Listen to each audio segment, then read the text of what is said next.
It is Wednesday, July 13th, 2022. This is another edition of Baseball Today, presented to you by these guys over at Shady Rays. Not only the best looking shades in the entire business, but when you lose them or break them, they will replace them. I am Chris Rose, joined as always by Trevor Plouffe, producer Dan, intern Alden are along for the ride as well. You're wearing your John Boy jersey. Are you excited because in 6 days we've got the All-Star game in our fair city? I am, and I love your attitude today. Like you're coming in ready to go. Yes. And in that fashion, yes, I am ready to go for the All-Star game. We have the Derby, we got the watch party. I got the draft coming. I got to figure out what I'm wearing to that. Maybe I'll ask you. You're a man of fashion. Ooh. No, baseball's hot. A lot of things to talk about, and then a lot of stuff coming up. Like this is when baseball starts to get really fun.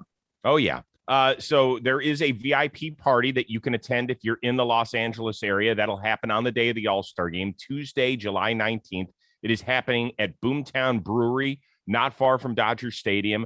Special VIP tickets are available. Check out our social media channels for the details, but it'll happen from 2:30 to 4:30 local time. And if you're not able to make that, you can join us for the free watch party, meaning that you can just come on into the bar. We'll be there. The nice thing about the VIP event is it's much more intimate. There's much more like one-on-one time if you're looking to hang out and talk to Jimmy or Jake or Joe's or Plouffe or anybody else that may interest you, Paxton, all the wonderful people that are coming out here. And we have more than 20 people migrating from east to west for the Midsummer Classic. I heard there's only 15 or so left. So they're going quickly. Get on 'em. You got to go. Yeah. It's going to be fun. I said that's my favorite part of All-Star Week, and I stand by that because we rely at John Boy Media and all the shows that we do so much on fan interaction, because that's kind of what we're based. We're it's fan media, if you will. Yep. So it's good to, get some FaceTime with those people, our moderators in the chat, all that good stuff. So I can't wait for that. Well, we had some breaking news during Baseball Today that Charlie Montoya has been fired by the Toronto Blue Jays. They came into Wednesday's action as the third wild card team, just a half-game lead over the Seattle Mariners, 2 over Baltimore, 2 over Cleveland, 3.5 over Chicago. They've had a brutal month of July. They were kind of a chic pick to at least make the World Series, if not win the World Series, including one of the dudes on this show. Are you shocked that he's been fired? Kind of, yeah. I'm scrolling Twitter right now to see, if there was something that happened, if this is just from on-field play this year. I'm a little shocked. Let's remember, I thought it was one of the least talked about stories in the 2021 season. The fact that the Blue Jays were eliminated on the last day of the season after having started their year playing in Dunedin, Florida, then playing in Buffalo, and then finally getting to play the last couple of months of the season up in Toronto. So essentially their entire team got traded twice last year, and a very young team at that. And they hung in there the entire way. You didn't hear any bitching and moaning about that. And I gave Charlie Montoya a lot of credit for being able to hold that ship going in the right direction. And now here we are in the middle of the season, and he's been shit canned. Wow. He's not the pitching coach. You point to some struggles with Barrios. I don't know. I know there was a challenge last night that, a lot of people are bringing up, but I guess I haven't watched a crazy amount of Blue Jays games. Has he been just terrible in some of these in-game decisions? I haven't heard that. I know they're not where they need to be or where they thought they were going to be. Currently, they're 4th place in the AL East, but they are above 500. With plenty of season left to go. This is very shocking to me. We just talked about Tony La Russa and all the things that he's done. He's sitting there comfy as a cat. Is that even a saying? I don't know. I just made that up. Well, it is now. It is now. He's comfy as a cat over there, and Montoya's getting fired. I love Charlie. I played. He was a coach with the Rays when I was there. Nice guy. I was very happy when he got the job. I felt like he was going to be the Jay skipper for a long time. This is really there's got to be something. There's something else going on here, don't you think?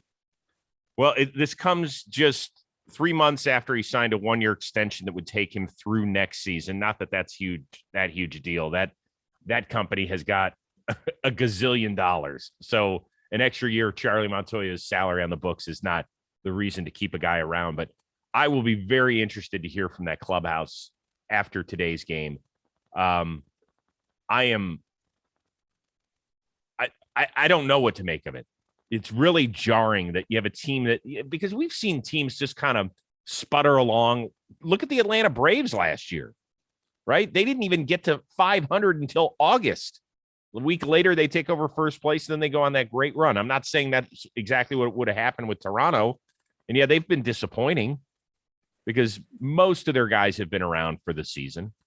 Most of them, they've had some injuries here and there, but you know what? So have the Mets. How can you say it's a disappointing season? Like, how could you can't point to that because we're like, there's still so much baseball left to play. No, but to this point, wouldn't you have expected more out of the Blue Jays than it just doesn't being matter though. It doesn't matter, dude. It We matter. have so much baseball left to play. I just don't understand this at all. Like there has to be something else. We can't be this reactionary with managers. My goodness, guys. Like, come on. So you don't think it's just about wins and losses. You think that there's something, whether it's the guys don't believe in him, they're not following him, that there's something going on in that clubhouse that would have warranted this.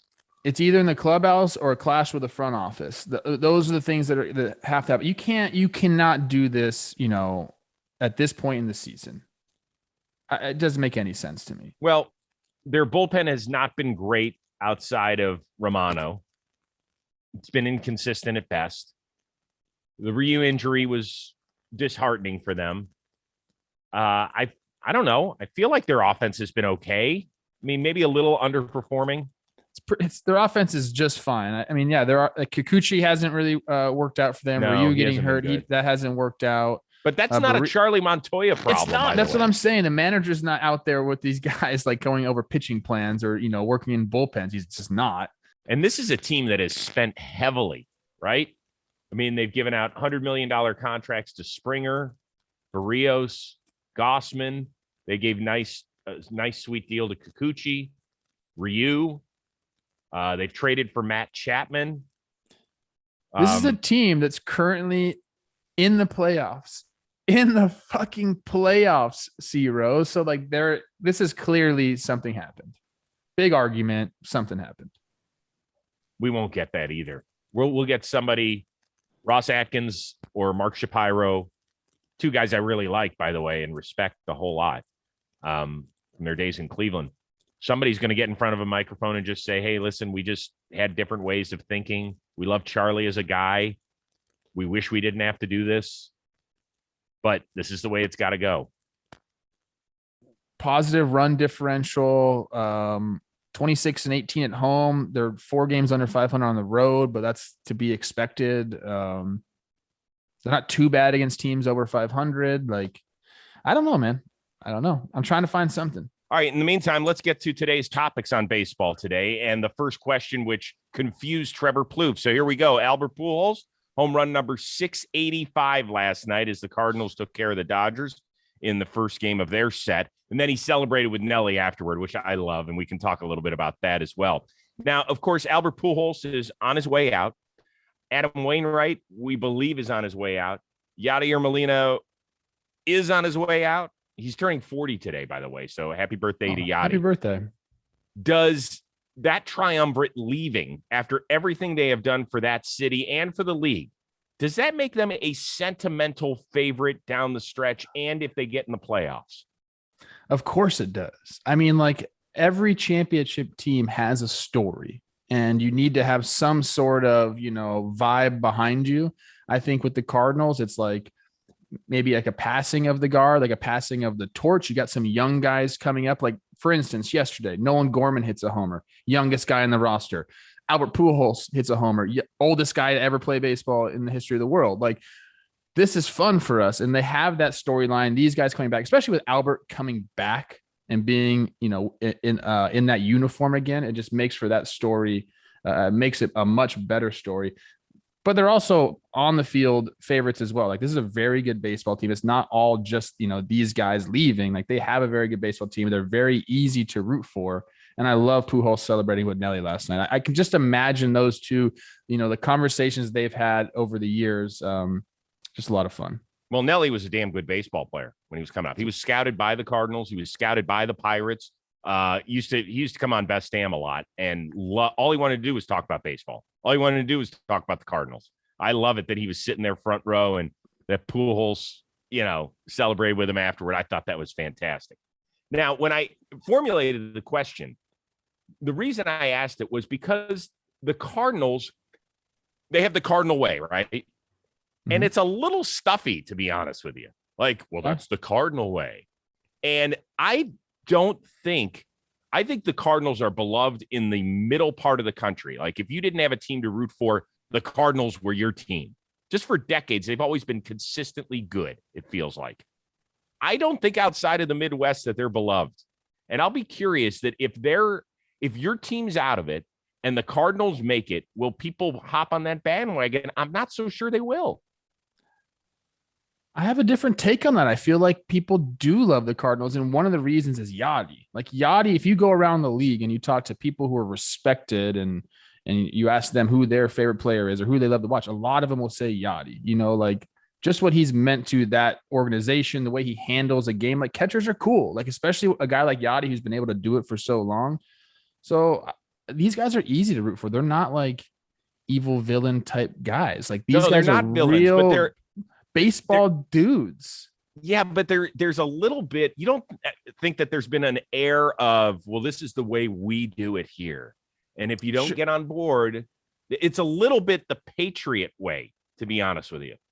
I don't hate it. You got to have an identity as an organization, and yeah, like the Cardinal way, I get it, but like I like the way the Cardinals play baseball. I like the way that they're team first. I mean that works for them. It doesn't have to work for every organization, but with this group of guys, and I talk to Flaherty all the time about this. Like, what do these guys mean? He loves Yachty and all the advice he's gotten. Waino, obviously, like, I don't want to say like they do it and that's the only way, but it is a right way to do things in the big leagues. Like the way they go about their business, I love it, dude. And, I'm going to be rooting for them among other teams too. I kind of just go with the wind on that, but yes, you do. What you're saying is you think people see them as villainish? No, they're like, absolutely or just not villainish. Or what? I think sometimes the perception, and personally, I like the organization. I've always enjoyed dealing with them, and I've always liked the players. I think they've always been stand-up guys, and they've talked to you. They're not villains at all, and so I don't want it to come out the wrong way. But I also think that it's a little boring, stale. I'm all for individuality, and I don't want that ever to be suppressed. So I'd be curious to talk to Flaherty if he ever felt like that was suppressed. Because like when Gronk, and I only take it when Gronk left New England, and even when Brady left New England, it was like they could be who they were. I think we're talking about these guys a lot. I kind of love it. I think they're just the right level of team over self. They allow guys to be like, to have a personality. Like Jack has a personality, and he's never told me he's felt, oppressed there, whatever. We saw Yachty, I think this was 2 years ago, maybe during the COVID year, throwing his bat out to center field after the walk-off. Like they do stuff like if you like watch these guys play baseball, they're a ton of fun to watch. But that was to get back at somebody. That throwing of the bat was in a reaction to somebody. Yeah. But like, I think it's just, and I think you need to be that way. You can't have a bunch of people just like off on their own. It's me. Like in this team sport, you have to have a team over self. And I think it's just the right amount. It's not like completely like, only the team. Like I think they do it the right way. I really do. I could be convinced of it. I just wanted to bring it up because I just was curious about it. Think about all the guys that have played there that kind of like shine, have great personalities. Well, listen, Wainwright's got a great personality. Yeah, Wainwright, John Jay, like these are guys that I know personally that like, I mean, they have personality, but there was a sense of buying into the organization that's helped them. And this is every single year the Cardinals are in contention. And it has something to do with the players, but I think the way they approach the game too, with that top, like that's their number one rule, like being selfless, putting the team in front, working hard. And then, you can be yourself too. I think they just do it just the right way. Okay, we got to move on. Let's be a little quicker on some of these topics. O's have won 9 in a row for the first time since 1999. They are at 500 this late in the season for the first time since 2017. How much more of this squad do you need to see before you're like, I'm in? Quite a bit more. I love watching them. There's been some great performances there. I think they're still going to be sellers at the deadline. Britt Giraldi came out with a great article talking about how they shouldn't trade Mancini.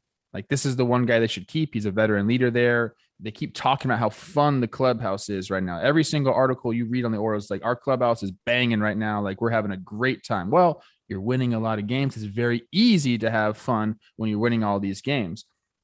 I think, if you really want me to buy in this year, I need to see like a 4-game, 5-game losing streak. And I need to see how they bounce back from that after this. You have the confidence now, but it's really easy to do that. I want to see how you react after you've had this success having a losing streak, because it's going to happen. How do you react to that? And if they can come back from that, like, I think that's going to serve them well for the rest of this year and the upcoming years, where we're really going to be looking at the Orioles as contenders as these guys graduate to the big leagues, as Rutschman gets a little bit more dirt on his spikes. Like, this is going to be an organization we're going to be talking about over the next couple of years. For me this year, it's, they've had a good run, Chris, but I'm not, counting them in for a wild card spot just now. I still think long-term, the front office is thinking sell this year to provide for the next couple of years. I'd be very surprised if they kind of like went in and bought and like tried to be extra competitive at the end of the year this year. I don't think it's going to happen. Nope. They've been a remarkable story. One of the best stories of the first half of the year. If they don't finish last in the AL East, I'll be shocked. And that's no indictment on them. I think the division's that good. They had 4 teams that won 90 games last year. I just, if they finish 500, that's a miracle. They won 52 games last year. Is that what it was? They lost 110 games last season. 52 and 110. Yep. In fact, according to stats, I saw this last night. They are the second big league team in history to lose 110 plus games one season, then to have at least a 9-game winning streak the following year. You know the other team in the history of baseball that did that? You got Minnesota it. Twins? The 1889 Louisville Colonels. Okay. Yep. So they went 27 and 111 one year. Can you imagine getting 27 wins in a baseball season? I can. Jesus. I've been on some bad teams, Chris. It's not fun. Yeah. And so it's a testament to these guys for, battling back in a tough division. And I think, at some point you just get sick of losing and, there's some sort of spark, whether it's just a random victory or someone says something to get you fired up. But these guys have been playing inspired ball. Mm-hmm. I love it. I'm happy for them, but they are in a tough division. And like I said, let me see what you guys do after a 4-gamer. That's smart. Can you answer? Okay, according to The Athletic, the MLB, where did I copy and paste that? That's my pet peeve. Somebody wrote the MLB. MLB will implement chalk lines behind second base, forming a sort of pie-shaped right angle. They're going to do this in the Florida State League starting next week. So if you can kind of imagine, we'll put it up on YouTube. But if you're just listening via audio today, behind second base, there's going to be a pie section where defenders cannot start the play. So it's going to open up the middle of the field as we seemingly creep closer to banning some sort of shift at the major league level. Are you excited to see how this plays out? I am excited to see how it plays out. I think hitters all around the world are jumping for joy. I mean, that's maybe one of the worst feelings on the baseball field when you square a ball back up the middle, then you see either the shortstop or the second baseman just sitting there. And, everybody in the dugout, that's been a hit for 100 years. If you're going to implement shifts, like this has to be one that you do, because right now, the way we understood it before this was 2 fielders on either side of the base. Well, you can stand right next to second base and be right up the middle. Mm-hmm. So I think if they're going to change things, this is a smart move. Keep the middle open, keep the 2 guys on either side of second base. And then I believe they're also keeping them on the dirt. Yes. We've had this discussion before. Like, I get it. Like, pitchers aren't going to be happy about this, but there needed to be something done. Fans need to see guys go be athletes. I think this is probably good. I want to see it play out, but it makes sense to me because if you're going to start shift or banning the shift, like this makes a lot of sense. Up the middle, Totally. keep it open.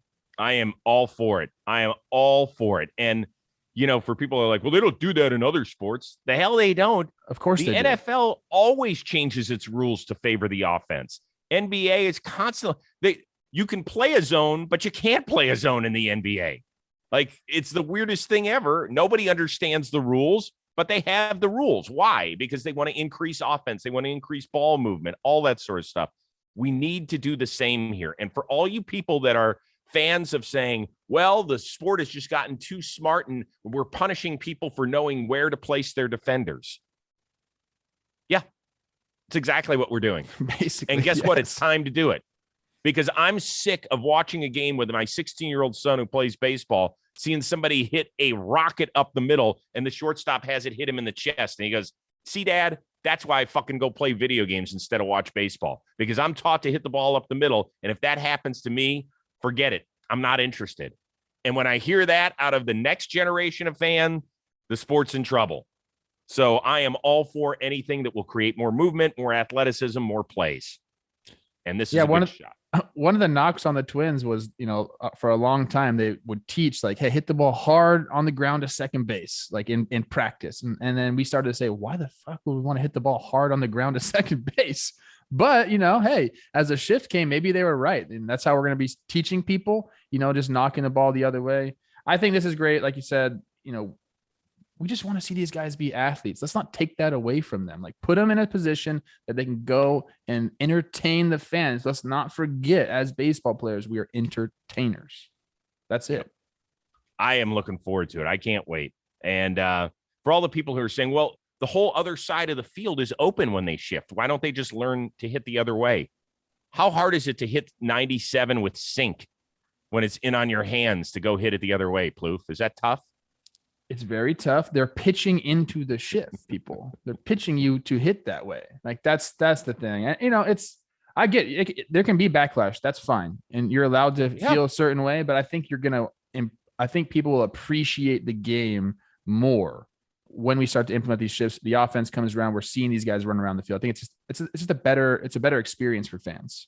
Finally, as we get out of here, let's all smile together as one of the great videos that's been hopping around the interweb, as people like to call it. Tommy Morrissey, 11-year-old, up in Cooperstown, does not have a full right arm and is just mashing home runs left and right. And you just sit here and you smile. Tommy, we're all so happy for you. You're obviously a baller. Have you seen his golf video from a bunch of years ago with Tiger Woods? I did. I went and looked at it. It's pretty awesome, dude. Yeah. It's cool. First of all, I love Cooperstown. I played there. It's amazing. But to see him do this and like with some power too, very impressive. I don't know how he does it, but he's figured it out. And he looks good, man. So congratulations. Yeah, I think it's great. It's such a good story. And for him to just soak up that atmosphere, that is the best place to play. If you can get your team up there during your 12U year, you can sprinkle in a few 11s, obviously, if they're studs like Tommy, then get up there. You will, as many great things as are said about that place, it's even better. And you'll get to go back in a few years as a dad. Does he pitch too, Tommy? I don't know. I haven't seen video of that. Obviously one of the most remarkable stories that we have in Major League Baseball is that of Jim Abbott, who was born without a right hand and was a great collegiate player, including a great hitter at the University of Michigan, where I believe he hit like 390 one year or something. Yeah. Might have to look that one up. And then, of course, in the major leagues, ended up throwing a no-hitter. Unbelievable. Good dude. Yep. Shout out Tommy. Yep. Tommy, go do your thing. Speaking of doing your thing, what do you have on John Boy Media? No 163. There are tiebreakers. Sorry, Alden just got back to us. John Boy Media, I have our midweek episode of Talking Baseball coming out. We basically talked about the home run derby and guys we wanted to see in there. We kind of said who our picks were going to be. Really fun episode. We're going to be changing our midweek episode up a little bit there, where we kind of just find some good topics and just go off and give our opinions on it. Before we were doing something a little bit different. I think fans like this more. So go check that out. Tell us what you think. Chris, what do you got? The Cleveland Guardians catching duo, the best looking catching combination in the history of Major League Baseball, according to Austin Hedges and Luke according Maile. to themselves. Yeah. Yes. 300 hitter, but between the both of them. Between the two of them, when you add it up, they're 300. Hilarious. I mean, you'll just enjoy it. There's great story after story. They rip on each other. Maile and Hedges actually faced off against one another, where Maile had to pitch to Hedges in a major league game a few years ago. And cool. Yes, let's just say one owns the other for the rest of eternity. So that one is coming out tomorrow. The David Bednar episode is still already out. And other than that, go get your VIP tickets, because there are very few remaining for next Tuesday in Los Angeles. Okay. Great. That'll do it for today's edition. For the melancholy producer extraordinaire, Dan Rourke, our summer intern, Alden Stone, and Trevor Plouffe, I am Chris Rose. We will see you Thursday on Baseball Today, presented to you by Shady Rays.